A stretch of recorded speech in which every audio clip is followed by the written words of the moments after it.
नमस्कार, आप देख रहे हैं बिस्तक। मैं रजत देवगन। सबसे पहले आप सभी व्यूअर्स को महाशिवरात्रि की बहुत बहुत शुभकामनाएं। कल 26 फरवरी को यानी कि बुधवार को महाशिवरात्रि है। महाकुंभ भी समाप्त हो जाएगा और बाजार में कल है छुट्टी। उससे पहले आज ट्रेडर्स कोई बड़े पोजीशंस बनाने की सोच भी नहीं रहे थे। बाजार एक सीमित दायरे में फंसा रहा हफ्ते के दूसरे कारोबारी सत्र में। और वैसे भी जब गुरुवार को हम लौटेंगे तो तब है वायदा कारोबार की एक्सपायरी। जी हां, फरवरी सीरीज की एक्सपायरी कटनी है। 4% फरवरी में वैसे नीचे हड़का मचा हुआ, इंपॉर्टेंट सपोर्ट जोन्स टूट चुके हैं। यहां पर एक बड़े तूफान से पहले की शांति दिखाई दी मार्केट पे। आज ओपन हुए 22,516 के लेवल पे, उसके बाद चढ़ गए 22,625 के लेवल तक पहुंचे थे। 10 बजे एपिसोड खत्म हो गया, ऊपरी स्तरों पर दबाव बन गया। दिन में 112 पॉइंट्स की रेंज में झूल गया निफ्टी। जो लो लगा आज का वो 22,513 का था, लेकिन जो क्लोजिंग आई है वो 22,547 के लेवल की आई है। 5 अंक क्लोज टू क्लोज आपको नीचे दिखाई देगा निफ्टी, लेकिन इंट्राडे में 112 पॉइंट्स के दायरे में कामकाज हुआ। निफ्टी बैंक 48,608 के लेवल पे हुआ है बंद, 43 अंक गवाकर। और सेंसेक्स 147 अंकों की बढ़त के साथ 74,602 के लेवल पे हुआ है बंद। 19 शेयर निफ्टी के चढ़े, 31 गिरे और बाजार बिखरा बिखरा था आज के सत्र में। मिड कैप्स में यानी कि ब्रॉडर मार्केट्स में अगर आप बात करोगे तो एनएससी के 1,123 शेयर चढ़े हैं, 1,715 शेयर गिरे हैं। निफ्टी पे जो सबसे बाहुबली स्टॉक निकल के आया वो था भारतीय एयरटेल, 2% ऊपर। एमएनएम 2% ऊपर चढ़ गया। एमएनएम वैसे पिछले हफ्ते का सबसे वर्स्ट परफॉर्मर स्टॉक था निफ्टी पे और इस हफ्ते चढ़ रहा है। बजाज फाइनेंस 1.5% ऊपर है। नेस्ले, टाइटन यहां पर भी तेजी देखने को मिली। निफ्टी लूजर्स में डॉक्टर रेड्डीज 3% नीचे, हिंडाल्को 3% नीचे। ट्रेंट, हीरो मोटोकॉर्प, सन फार्मा जैसे स्टॉक 2.25% से 2.5% नीचे चले गए। एफएनओ गेनर्स में सबसे ऊपर रहा चंबल फर्टिलाइजर, आज के सत्र में 4.5% चढ़ गया। मैक्स हेल्थ 3.5% ऊपर। Sun TV, Coromandel, Laurus labs 2.5% से 3.5% चढ़ते हुए नजर आए। एफएनओ लूजर्स में लाल पाथ लैब्स क्रैश हो गया, 7.5% का डेंट। फिर कैनफिन होम्स 5% का गोता लगा गया। नेशनल एल्यूमिनियम डिलीवरी और वरुण बेवरेजेस 4% से ज्यादा टूट गए। मिड कैप गेनर्स में सबसे तेज चला विजया डायग्नोस्टिक, रिटर्न्स 14%। ऐसे बाजार में जहां पर निवेशकों ने बड़े रिटर्न्स की उम्मीद छोड़ दी है, विजया डायग्नोस्टिक 14% चढ़ गया। टाटा इन्वेस्टमेंट 7% चढ़ गया। इंट्राडे में तो इससे ज्यादा तेज था। खबर यहां पर यह कि टाटा कैपिटल का आईपीओ आने वाला है, बोर्ड ने उसको मंजूरी दे दी है। फिर अदानी पार 6.25% चढ़ा। जेंसार टेक 5% से ज्यादा चढ़ा और नारायण हृदयालय ये भी 5% चढ़ता हुआ नजर आया। मिड कैप लूजर्स में त्रिवेणी इंजीनियरिंग 6.5% नीचे। आदित्य बिरला रियल एस्टेट, इस स्टॉक में लगभग 5.5% की गिरावट देखने को मिली। उषा मार्टिन 5.5% टूट गया। इंडीजीन और बलरामपुर चीनी 4.5% से 5.25% नीचे चले गए। सेक्टर स्पेसिफिक आज सबसे शक्तिशाली नजर आ रहे थे एफएमसीजी स्टॉक्स। जी हां, पिछले कुछ 2 दिनों से एफएमसीजी स्टॉक्स में कुछ खरीदारी दिखाई देती है, लोअर लेवल से पलट रहे हैं। और आज कोलगेट 1.5% ऊपर, नेस्ले 1% ऊपर, Godrej consumer, Radico, Dabur, HUL, ITC सब चढ़ गए। ऑटोज में मिला जुला रुझान देखने को मिल रहा था। अच्छा, ऐसी मार्केट थी, एक ही सेक्टर के शेयर चढ़े हुए दिखाई देंगे, एक ही सेक्टर के शेयर गिरे हुए दिखाई देंगे। जैसे कि ऑटोज में एमएनएम, अशोक लेलैंड, मारुति चढ़ गए। एमएनएम चढ़ गया 2%, लेकिन फिर गिरे भी हैं hero MotoCorp, MRF, Tata Motors, यहां पर दबाव देखने को मिला। ऐसे मीडिया में जील और सन टीवी 3.5% से लगभग 4% चढ़ गए, लेकिन फिर टिप्स म्यूजिक, पीवीआर, आइनॉक्स, इन स्टॉक्स में गिरावट देखने को मिली 2% से 4% के आसपास की। फिर मेटल्स, यहां पर तो आज प्रॉफिट बुकिंग का ही दिन था। नेशनल एल्यूमिनियम, हिंडाल्को, वेदांता 3% से 4.5% नीचे चले गए। जेएसएल, हिंजिंग, एनएमडीसी जैसे स्टॉक्स लुढ़क गए। आईटी वैसे ही नहीं संभल पा रहा है इस हफ्ते। निफ्टी आईटी इंडेक्स में ही ब्रेक डाउन आ रखा है। आज LTTS, Persistent, LTIM, Mphasis, Tech Mahindra, TCS सब में गिरावट देखने को मिली थी। लालम लाल थी स्क्रीन। रियल एस्टेट में ओबरॉय रियल्टी, महिंद्रा लाइफस्पेस, डीएलएफ 2.5% से 3% के आसपास टूट गए। गोदरेज प्रॉपर्टीज, ब्रिगेड में भी गिरावट देखने को मिली।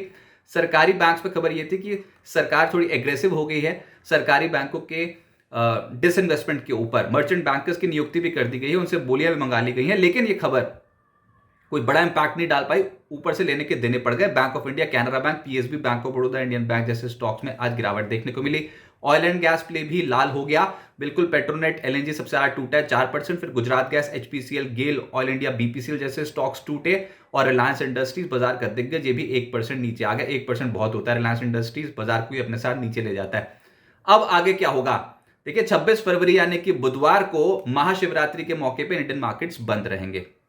और उसके बाद जब हम लौटेंगे 27 फरवरी यानी कि गुरुवार को, तो वायदा कारोबार की एक्सपायरी है। फरवरी सीरीज में 4% है निफ्टी नीचे, और कोई उम्मीद भी नहीं है अभी कोई बहुत बड़ी तेजी की, क्योंकि इस हफ्ते आपने ये जो 22,700 22,800 वाला स्तर तोड़ दिया है। उसके बाद फिर बुल्स की हिम्मत ही नहीं पड़ रही इसको रीअटेम्प्ट करने की। 22,700 की कॉल में ओपन इंटरेस्ट भी सुन लो, 1.49 करोड़ शेयर्स खड़े हुए हैं। बाप रे बाप, इतना तगड़ा open interest, call writing heavy हो रखी है 22,700 की स्ट्राइक पे, तो इसके ऊपर निकलें तो हिम्मत बनेगी बुल्स की, लेकिन इसके ऊपर निकलने के लिए कोई संकेत ही नहीं है। ऊपर से डोनाल्ड ट्रंप की ट्रेड वॉर, खबर यह आ गई थी आज बाजार ओपन होने से पहले कि मेक्सिको और कनाडा के ऊपर निर्धारित समय पर टैरिफ लग जाएंगे। थोड़ा देर से लग रहे हैं, 30 दिनों का ग्रेस पीरियड मान लीजिए उनको दिया था कि बाद में लगाएंगे, लेकिन लगेगा जरूर टैरिफ, और 25% का टैरिफ लगेगा।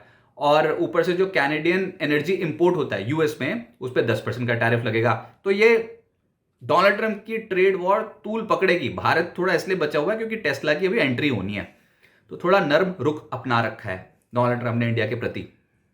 अब देखते हैं जब टेस्ला आएगी तो उसके बाद क्या होगा, लेकिन हाँ, टेस्ला दौड़ेगी जरूर भारत की सड़कों पर, तो उसका भी इंपैक्ट ऑटो सेक्टर पे पड़ेगा। लेकिन फिलहाल जो निफ्टी पे अगर बात करें तो ये 6 जून 2024 के बाद सबसे निचले स्तर देखने को मिल रहे हैं। ये इलेक्शन रिजल्ट्स के बाद की जो रैली बनी थी वो कंप्लीटली लगभग खत्म हो चुकी है।